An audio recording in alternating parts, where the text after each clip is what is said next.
Dear student,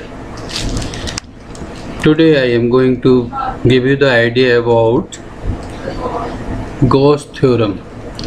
This chapter or this topic is related to class 12th student of chapter electrostatic.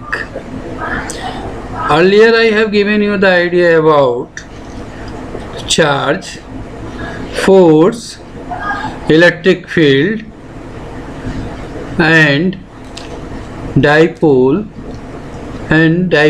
placed in electric field.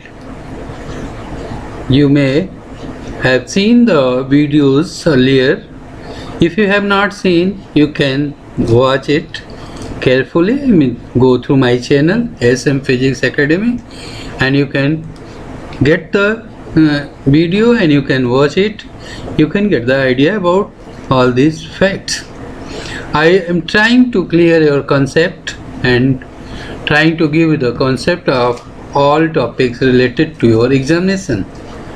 In this video, which I am going to give you idea about the Gauss theorem. Gauss theorem is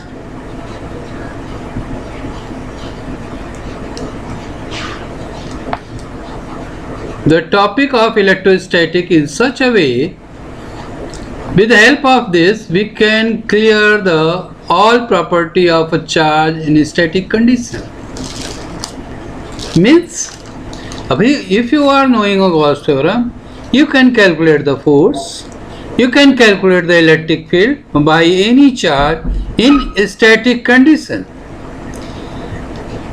How it is, you will go through it and you will get the all information about that. Electrostatic के chapter में Gauss theorem एक ऐसा topic है जिसके help से आप field और force सारा कुछ निकाल सकते हैं. ये जैसे मान लीजिए कि आपको इलेक्ट्रोस्टैटिक में चार्ज एट रेस्ट की सारी प्रॉपर्टी आप इसके साथ डिस्कस कर सकते हैं या निकाल सकते हैं using the Gauss theorem. Means you can say the Gauss theorem is the key point or heart of the electrostatic. Now, before starting this, I am going to give you some more idea about some topics. Might you have aware? If you are not, you can go through it, please.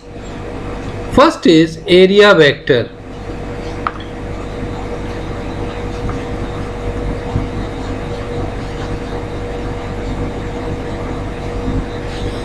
My dear students, earlier you have used the area as a scalar, but basically area is a vector quantity. Now, what is the direction of this area vector? Suppose you are taking a paper here and if this is the area here and perpendicular of this will give you the area vector. Means the direction of area vector means it is perpendicular to the direction of plane of, just suppose it is the area here, I am making a plane of any arbitrary, then the direction of area vector will be in this direction. Now we can, if I am taking in this form, or we can write in this way, ds, where ds is the magnitude of this area is ds, and if you are making a vector sign, this will be the area vector. This is the perpendicular to the plane of area. Area is a vector quantity. The direction of area is perpendicular to the plane of area. Now another thing, electric flux. It is a new topic for you. What is electric flux? Electric lines of force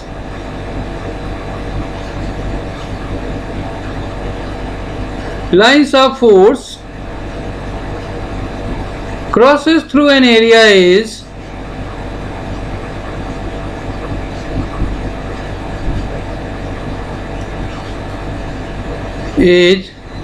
called electric flux.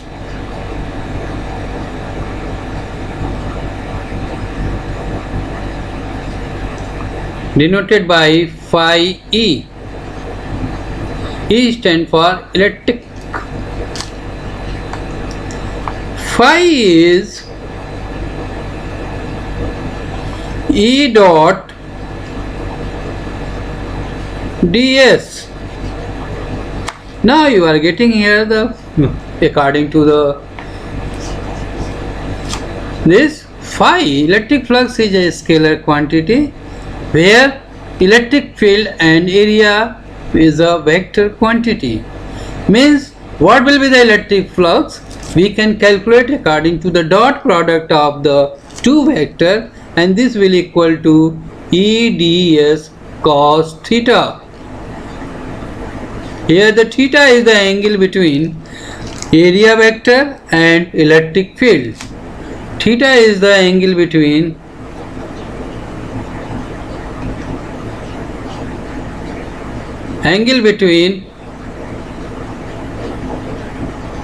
area vector and electric field.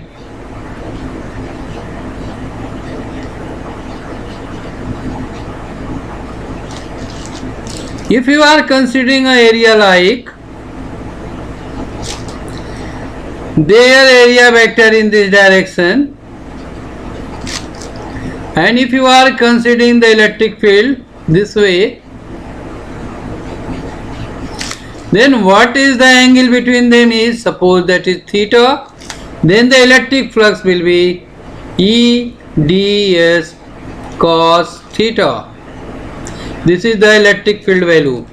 Now you can get an idea about the electric flux value depends upon the angle between the area vector and electric field. Means if theta is 0, what it means? That is area is plane of any area, plane is perpendicular to the electric field. Means what?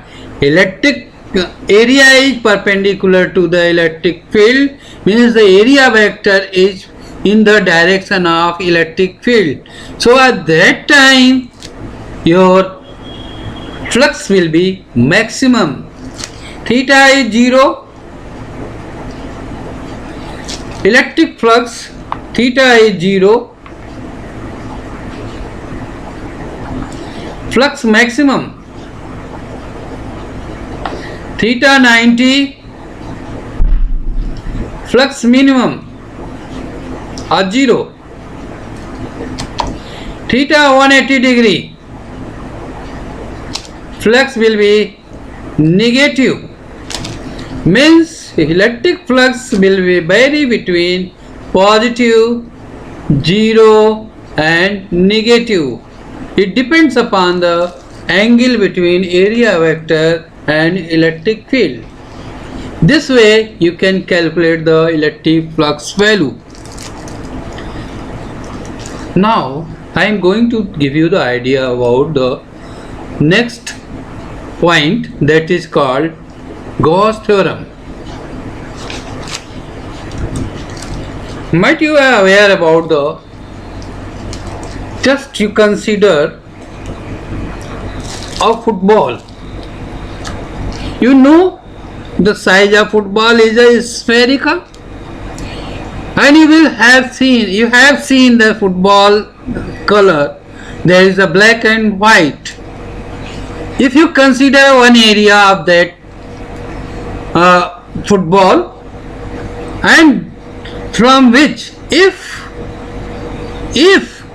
you are considering the charges are inside the football, then Gauss theorem states that electric flux coming from the particular area is equal to 1 over epsilon 0 times of the total charge enclosed in that area of that volume.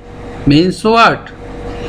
If you are considering an area, in that area what is the electric flux?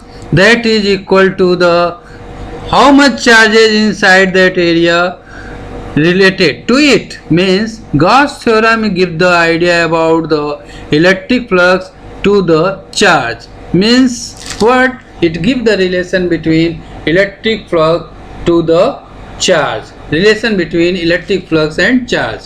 According to Gauss theorem, the total electric flux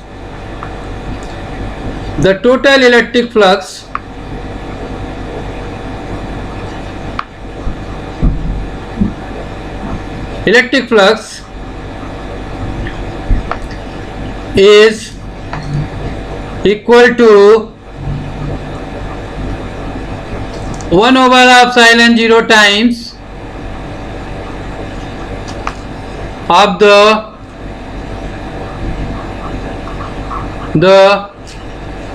total charge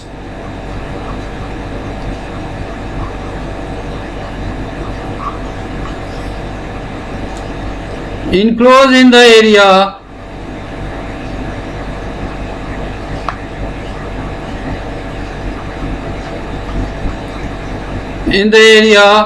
of any volume.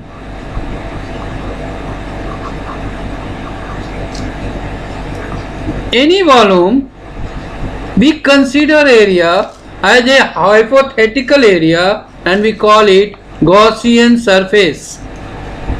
We give the name Gaussian surface. It is a hypothetical surface only for consideration for calculating the electric field or electric flux. According to the electric flux Gauss theorem, phi is equal to line integral of E into ds is equal to q over epsilon 0.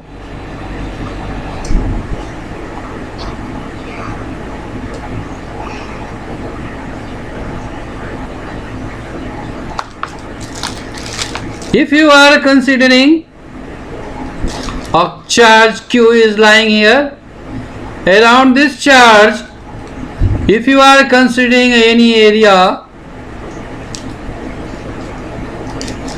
what is happening?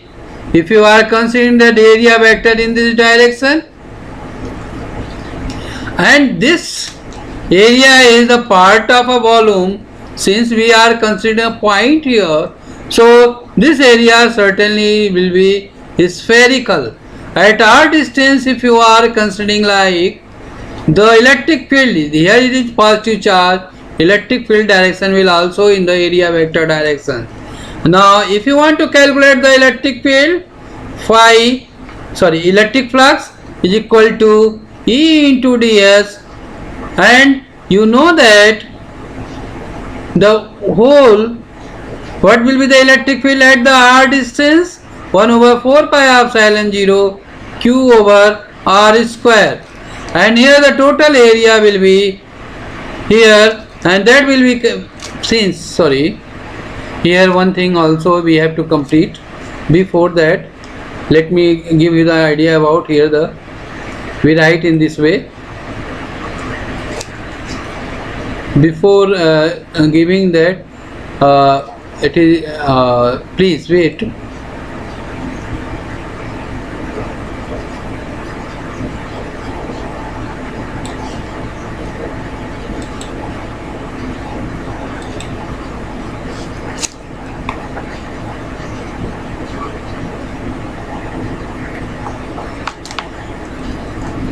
We write in the vector form first. E into ds, where we write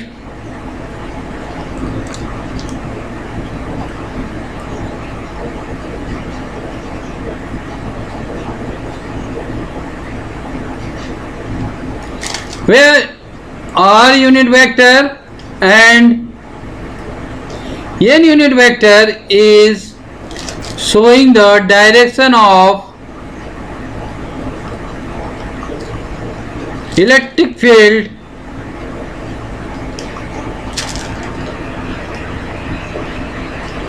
and area vector.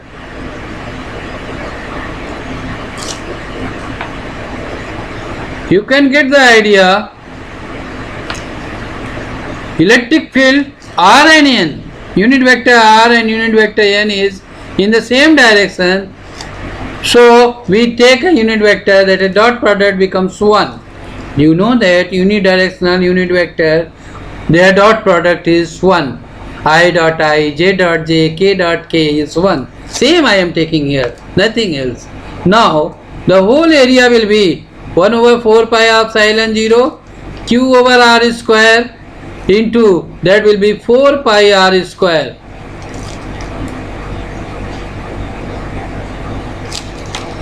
Now this way you are having that will be cancelled out and 4 pi will also cancel out. What you are obtaining, that is q upon epsilon 0. This way electric flux phi is equal to, you are getting q upon epsilon 0. This is the proof of Gauss theorem. Basically proof of Gauss theorem is beyond your syllabus, but for knowing this you can get an idea about that. We use the Gauss theorem and we apply the Gauss theorem in various cases. On the basis of that we calculate the electric field intensity by the different structure, line charge, spherical cell as well as charge sheet. So I will give you this idea about other things, other application of Gauss theorem in my next video. Please stay in touch, like and share this video as well as please click the bell icon for getting the further new video and notification. Thank you for watching this video.